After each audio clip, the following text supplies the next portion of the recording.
Okay, students, in this lecture, we will see what is Bohr magneton.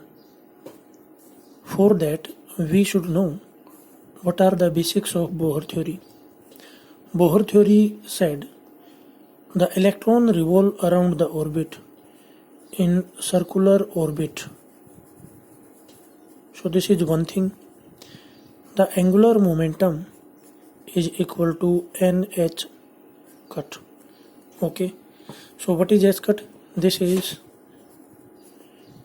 Planck's constant h divided by 2 pi. L is orbital angular momentum. So if you want to know about the spectrum, then you need to focus on two quantity of the electron. One is the mass and another is the charge. Due to mass, there will be orbital angular momentum, as the Bohr theory say that the electron revolve around the nucleus in circular orbit.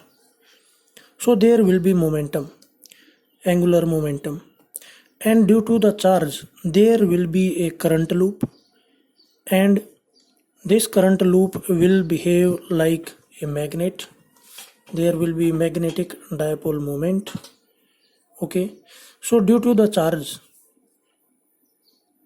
the circulating electron around the nucleus have magnetic dipole moment, and due to mass there is orbital angular momentum. So now we need to focus that the Bohr at that time did not consider the spin motion of the electron. Okay, so we have only orbital angular momentum. Now see what will happen. So we have seen two important parameters, that is orbital angular momentum due to orbital motion, magnetic dipole moment due to its charge and orbital motion. Now the magnetic dipole moment mu L and L, orbital angular momentum, these are related with each other.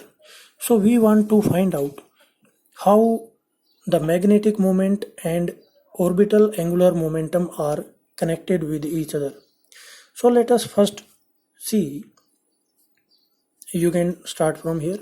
Orbital angular momentum. This is L equal to R cross P. Okay. So you have seen in the Bohr theory, the orbits are circular. So in every case, this is the nucleus. Here is the position of electron, and this is the radius vector r, and let electron is revolving in anti-clockwise direction. So at this point, this will be the velocity vector. Here you can see r and v are perpendicular. So r cross p will be rp sine 90 degree. So from here you see L will be equal to mvr. This is one thing.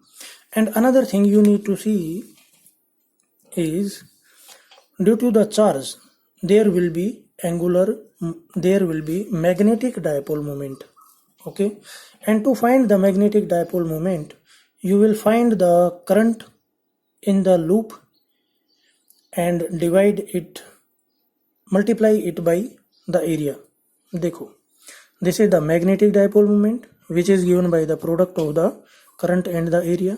This is the unit class. The current here is charge by time. And what will be the time? This charge is carried in the loop in time t, time period. Okay, now see, to find the time period, the time taken to complete one revolution, we see the distance covered in one revolution is equal to circumference, which is given by 2 pi r divided by velocity. So it will give you the time period. Okay, now to find the magnetic moment, you will find area and multiply the current with area. So here come magnetic moment will be equal to half EVR. देखो मैं इसको solve करके दिखाता हूँ. Now see what will be the current.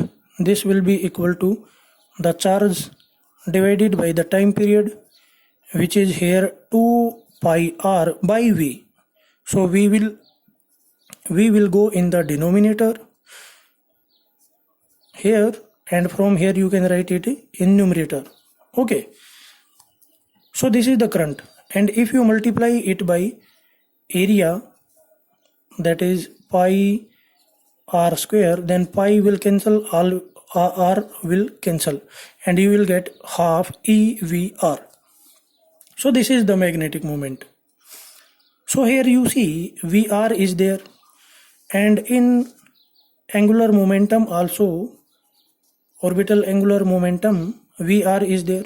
So if we put the value of VR in terms of L, then you will get the relation like this. Okay, so using the right hand thumb, if you find the value of direction of L, it will be upward, and if you find the direction of current, it will be opposite to that of the velocity of negatively charged particle. So if negatively charged particle is revolving in anti-clockwise direction, the direction of current will be in clockwise direction. And if you find the direction of magnetic dipole moment, it will be downward like this. If you curl the finger of right hand along the direction of current, keeping thumb erected, then you see the thumb goes down. Okay, so the direction of magnetic dipole moment will be downward. So due to the negative charge present on the electron, the direction of orbital angular momentum and magnetic dipole moment are in opposite direction. That's why there will be a negative sign here. So this is the relation which connect orbital magnetic moment and the orbital angular momentum. So class, here you see, now we will make use of this assumption in the Bohr theorem, and L is equal to NH cut. Okay, and N can acquire integer value 1, 2, 3. Okay, so here if we put the value of L to be NH cut, then what you will get? You will get mu L, this is equal to E by 2m, E is the charge on electron, into L, and what is L? This is NH cut. So for n equal to 1, यानी कि for the first Bohr orbit, n is equal to 1. The magnetic dipole moment mu L, it will be equal to E h cut by 2m or E h by 4 pi m. And this you see now, this is for the first Bohr orbit, mu L1, and if you find mu L2, this will be twice of mu L1, and if you find for n equal to 3, it will be 3 times of mu L1. So we can say this magnetic dipole moment is acting like a unit for the other orbitals. Okay, so if you want to find out the magnetic dipole moment of the nth orbit, it will be integral multiple of the magnetic dipole moment of the first Bohr orbit, that is E h cut by 2m. So this is the quantity which get multiplied in each orbit, and this is Bohr magneton. So we can write Bohr magnetic dipole moment of nth orbit, this is equal to n times of Bohr magneton. So what is this? Bohr magneton is simply the magnetic dipole moment in the first Bohr orbit. Thank you class for watching this lecture.